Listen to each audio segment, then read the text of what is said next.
Hello everyone and welcome back to another episode of my Out of the Park Baseball 21 series with the Detroit Tigers. And as always, if you guys are enjoying this content and this series in particular, do not forget to like and subscribe to show your support for the series and the channel. So leading off here in the beginning of June, taking a look of course at our team, how we always kind of break down our seasons. We are 26-33, so kind of off to a little bit of a disappointing start to the beginning of this year, although there are several contributing factors that play into this. So 26-33, about what our expected performance is, which is 25-34, so pretty on spot with that.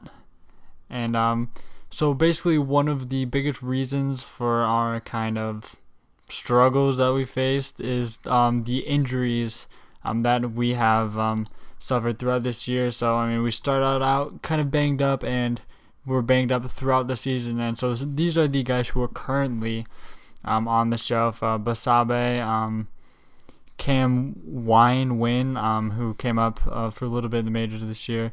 Zach Kess was out for 5 weeks. He just got injured. And then Ronnie Garcia, who of course has a long-standing arm injury, and he'll be back in 7 weeks. And then Parker Meadows is a guy who I also want to mention because he did get some time in the big leagues for us at the beginning of the season, when we had lots of outfield injuries as well. So yes, and now going over the batting performance for our team so far. The catching duo that we brought in has not been great. Anthony Siegler has been getting, and I kind of left. I've actually been splitting time pretty much at catcher so far this year. Siegler heading for more power than Falefa, 400 slugging, not getting on base at all. Very low BABIP from him, but of course he is a better defender than Falefa, so providing some value there.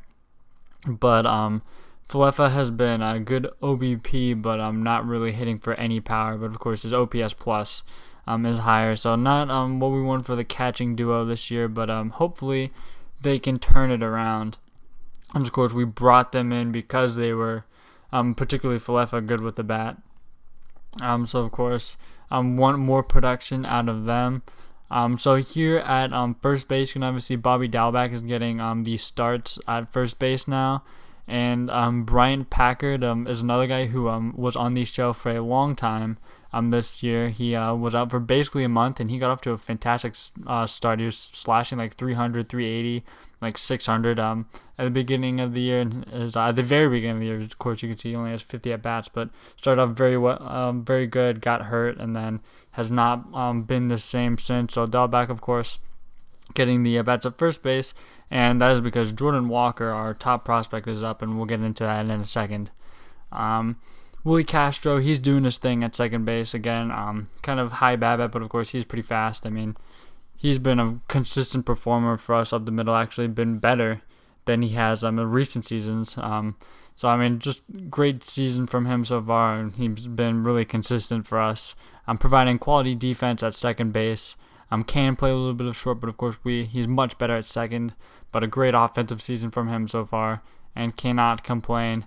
About that, third base here, Paredes, he's manning the hot corner at the moment. Of course, Dalbec was early in the season before Walker was up, but is manning first base now. Paredes, of course, he played a lot in left early in the season when Paolini was down. Yeah, he made starts in the first 18 games of the season and left field, and then has been starting at third base recently, and he's been very good so far for us this year. Honestly, probably our best bat, right up there with Castro. Worth almost 2 wins at this point. BABIP is fine, so his numbers are not going to be coming crashing down. But yeah, I mean, 298, 355, 500 about. OPS plus of about 120. I mean, fantastic season from him. Very pleased with him. I mean, he's been kind of course, just the guy filling in at pretty much any position, second, third, and left, for injuries that we've had, and we've had a lot of them, so he's been extremely valuable for us this year. Wenzel Perez, of course, our young-ish middle infielder at this point. He's gotten a few chances so far this season, and he's been very good in them. Really high BABIP. for him. So numbers definitely going to come down, but still been good the limited appearances that he's had. Now, of course, moving on to Jordan Walker, our top prospect, and he's been mashing in the big leagues since he's come up. I mean, 300, 390, 587 slash line, almost an OPS of 1,000, OPS plus 148. BABIP is very high, so numbers will probably come down, but still good performance so far. And as you can see, we've been playing him at shortstop because I've just kind of been interested if he's able to develop as a shortstop. But of course, as you can see, he is 6'6", 215, and he probably will get heavier as the series goes along. So he's not a long-term shortstop. I was just kind of trying to see if he can play a serviceable shortstop in his younger years to try to get a little bit more value out of him. I mean, he does have decent infield range. He is a good defender. A plus defender at the hot corner, but maybe not at short. So we let him have a run at short. He hasn't been particularly good there. Of course, he is very good at defensively at third base, and we're going to be moving him back. I was fortunate in the game to play him at short, but I think we're going to be moving him over to third and kind of shifting things around. Maybe Castro will play short, and Paredes will move over to second. But we definitely want to be getting Paredes a lot of at bats. Going to left field, Paolini, he has not been good since he's come back from injury. 150 at bats. Yeah, no, not good at all from him. Really low BABIP. Hopefully he can turn around. Of course, he's our Rule 5 pick last year who just came onto the scene and hit right away. He is decent in the outfield, but again, his ratings really haven't progressed at all this year, which is kind of worries me. And he's not happy for some reason, which I don't understand that. But hopefully he turns things around. As of course, we need him to produce, and is one of the reasons why we've been struggling so far. Daz Cameron also is a guy who started off the season on the injured list. So of course, I mean, we had two of our starting outfielders, two of our most valuable players in our lineup, just not in it for about the first month and a half of the season at the same time. So I mean, having to cover that, I mean, again, Paredes did a great job in that time. Cover it, but Daz Cameron, he's been very good since he's come back from injury. 350 BABIP, so numbers probably going to come down a little bit, but still looking like a career year for Cameron. If he's able to even keep close to this pace up, so very pleased with him. Let's just quick check on how he's been defensively. He's about average defensively. Of course, we have a big center field. He's a much better corner outfielder, but still can play. Is very serviceable defensively at center, and we don't really have any other options at center, so he's definitely slotted in there for us. And as I mentioned earlier, Basabe is hurt, so he's down for 7 weeks. He only has 1 week left, and of course, in the offseason, I decided to not trade both of the Reyeses. Fremio Reyes, who we of course acquired in that offseason, and Victor Reyes, who's of course been on our team for a long time. And I decided not to trade them. And of course, with all these injuries, I might be quick to say that, I was happy in retrospect that I didn't, go ahead and move those guys because of all the injuries we didn't have in the outfield, especially early to the outfield. And of course, we needed people to man center field, and Reyes has manned center field in the past for us. But of course, his ratings defensively have gone down a little bit. But still, he's capable in a pinch of playing center field. But both of these guys have not been good at all with the bat. I mean, Victor Reyes, OPS plus of 34, Fremio Reyes, 69. I mean, these guys have been absolutely awful for us. Fremio Reyes providing a bit of power, which is basically just him hitting a couple home runs in his limited at bats that he's had. But I mean, both of these guys have been awful. They've been really awful. Basabe wasn't doing what he has in the past, but so it's miles better than this. I mean, at this point, with this kind of performance that these guys are turning in, I mean, I don't even know if we will be able to trade them. So, and yeah, I mean, Reyes' outfield ratings have tanked. In center and left, so I mean, he's not even valuable as a center field guy anymore. So I mean, this is definitely Reyes' last year with the club, and Fremio Reyes is probably going to be his first and last year with the club. I mean, both of these guys just have not been good at all. And then going over to the last guy on our team, at least hitting wise, is JD Martinez, our DH, and has been our DH. Of course, he had a monster season last year, and pretty much a full year with us. And this year he has not been as good, still been good. OBP not nearly as high. Still an above average hitter still. Doing good things for us, the designated hitter spot, but just not really hitting like he has in the past. And of course, he never plays the field because he just slots into that DH role every single game. So now let's go over to the pitching, which I actually haven't checked out that much, especially recent. Mike Minor's down for a day, but that is not of too much worry. One thing to note, Kumar Rocker, of course, he got injured in spring training for 2 to 3 weeks. I made the big mistake of just kind of casually just looking at that and just assumed it was 2 to 3 months. I was like, okay, so put him on the 60-day DL. And, of course, it was 2 to 3 weeks, so he was just kind of waiting around for a long time, not injured, which probably was not good for his development. And I gave him 3 starts in AAA where he was not good at all, walked 17 batters and struck out 17 batters. But, of course, we are desperate for starting pitching this year, and I mean absolutely desperate. So I figured, why not? We need to. He's 24 at this point. There's no harm in starting his clock, so we just gotta go for it. And especially since we haven't been doing well so far this season, we have to go for it and just put him out there. So he's been out there for us. I hasn't made a start yet, but he's going to be getting innings soon. Looking then again at everyone else, Jimenez has been very bad for us so far this year, which has been not good to see. And he's also been extremely mad, I guess, because we're not using him as a closer role. I've gotten a few personal messages from him that he is unhappy with his role, but I don't believe he was the closer last year, at least not technically, even though we used him as our most high leverage reliever in the postseason. But I guess he's just not happy with his role now. So it's whatever. Hopefully he just can turn around because Montoya has been fantastic in the closer / high leverage role. So not too keen on moving him out of that anytime soon. Eric Swanson, who we picked up in the offseason, has not been good. He's probably a candidate to be sent down. Wentz, White, Manning, who I think I mentioned earlier in the offseason, is just a reliever now because of his after that big arm injury he had, and his stamina is tanked now, so he's not even capable of being a starter at all. So they have not been good. Minor hasn't been good this year.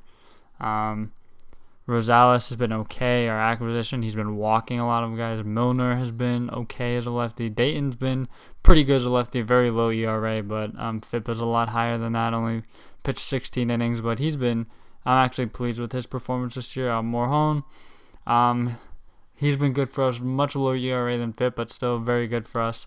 It looks like he is definitely going to be a reliever for us. He's 2+ pitches, but he's a great lefty arm to have out of the bullpen. And I'm very pleased with how he's done. Casey Mize, ERA, not there for him, but the FIP, boys, they're under 2. Of course, did he win the Cy Young last year? I forget. No, he didn't, but he was an All-Star. At least, okay, yeah, that was last year. He was an All-Star. I believe he was a Cy Young candidate. But, he's been good this year. He's been Casey Mize. He's a race. He is fantastic for us, so nothing too much to read into there. Chris Montoya, of course, had a rough season last year in his first MLB season. Of course, he's out of Cuba. He's an international guy that we signed, and he's been fantastic this year, bouncing back. Looks like he's going to be able to be a shutdown reliever for us. He has good stamina, so he can be a multiple inning guy. At times, but again, he only has 2 pitches. That cutter that he has is just absolutely nasty, and he has a good change to pair with it. But so, not really a guy who can go multiple innings, or I prefer not to, but he does have the stamina if we absolutely need to do that. So that is pretty much the team recap for the season up to June. And of course, we how we do it in every pretty much season and how we set it up. The first season update that we kind of do is in June, and with that comes the first player draft, as we are of course on June 4th, which is the day of the first year player draft. So we're going to go ahead and get into it. This year we have the 27th pick in the first round. Of course, last year, at least I believe it was last year, we were able to get a very good pitcher in the in the end of the first round. But it doesn't look like there are too many guys who are available that look pretty good, and especially not many who look like they could be studs like him. Ed Cohen is who our scouting director recommends, and he's a center fielder through and through, very rangy player. Can also play first and third, I guess, but that's weird. But he will not be playing first and third. He is a center fielder through and through. He's a high school bat, 6'2", 190. Kind of interesting there. I'm very interested in this Drew Burris, who our scout looks like he knows lots about. Great in center field, a true center fielder. Not good with the bat. Looks like he could develop good eye discipline tools, so he would be able to get on base. But I mean, we could use a guy like him patrolling center field, and of course with kind of all the outfield problems we've had with all of the guys that we have on our team, Cameron could easily slot into right field, be an amazing defender there. Eventually, we maybe have Burris in the same outfield as him. I actually want to kind of go by scout accuracy a little bit. Actually, no. We're going to go by potential, but look out for guys with that we have good scouting accuracy with. Here's a guy, Mo Hampton, who's kind of the same thing as the other guys we looked at. A center fielder. Hampton, a bit better bat than the other guys. Actually like his batting ratings the most, and see good discipline from him. Better hitting ratings than the other center fielders that we looked at. So I think honestly we will probably take him because I do like his ratings better. Morrissey, kind of just meh. Middle infielder. And yeah, Hampton's what we're going to go with. Mo Hampton Jr. is going to be a first round pick this year, so we're going to go ahead and meet his demand, which is not very high. So we're doing that. And now, okay, looking at other guys who are available, Ed Cohen is still available, and our scouts still would like us to choose him, but I do not think we will, because we really don't know anything about him, and I mean that's low still, and he's still there. He has a high school bat. I think Burris honestly might be who we go with here, though. I think we will do that, so we're gonna go ahead with him and bring him in. And then this catcher actually looks like he could be interesting. Yeah, he does look interesting. And that's who our scout recommends, and we're going to go ahead and take him. So kind of moving through this a little quickly. Dane Drake, our scout seems to like. He's a second baseman, definitely. High contact guy who does not strike out a lot, it looks like. Let's see who else available. Nathan Baez. He's a college guy who is pretty much ready. He's almost reached his ceiling, which is not very high. Good defender. Can play third and short, although I'm sure he could play second. Yeah, I mean, this guy can pretty much play anywhere. Bat's not great, but he could be useful, especially as a backup infielder for us immediately. Or at least in the very near future, because we don't really have many people who can effectively do that, I don't think. And I'm honestly probably look at some OSA ratings here. See kind of if they like anyone in particular, because our scout doesn't have a high accuracy in a lot of the guys who are left, and it looks like, yeah, there are definitely some guys who are interesting, like this Chris Lippold guy. He's pretty good, it looks like, or at least he could be pretty good according to the OSA ratings. Steve Sierras, looks like he has a great bat, but doesn't really have a position. So maybe not looking at him right away. Hunter Barnhart, excuse me. Bobby Fitzpatrick is not gonna sign. Andy Paradise, what a name. Pretty much no fielding skills whatsoever for him. Almendarez, rangy infielder, probably a second baseman. I guess he can pitch a little too, I guess. I think we're going to go with this guy, to be honest. He is a great bat. He's probably the best He's definitely the best player available, I think. And then Matt McWilliams guy looks kind of interesting. This catcher, is he any good? Good ability. Doesn't have an arm though.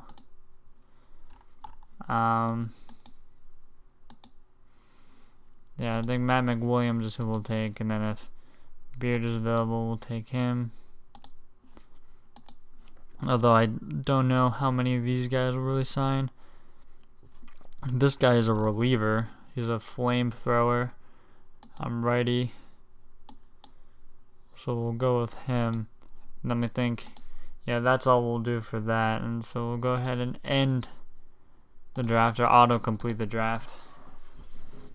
And I'm not sure how much more budget we have for first-year player draftees. Oh, someone to negotiate, not go back into the draft. I mean, a lot of these guys have decent demands, so I'm not quite sure we'll offer. We took like 1 million shortstops in a row. And yeah, it looks like a lot of the guys that we drafted, or that I drafted personally, aren't here. And none of these guys that we drafted that I am able to negotiate with, I will not, because they all have pretty high demands and really are not anything.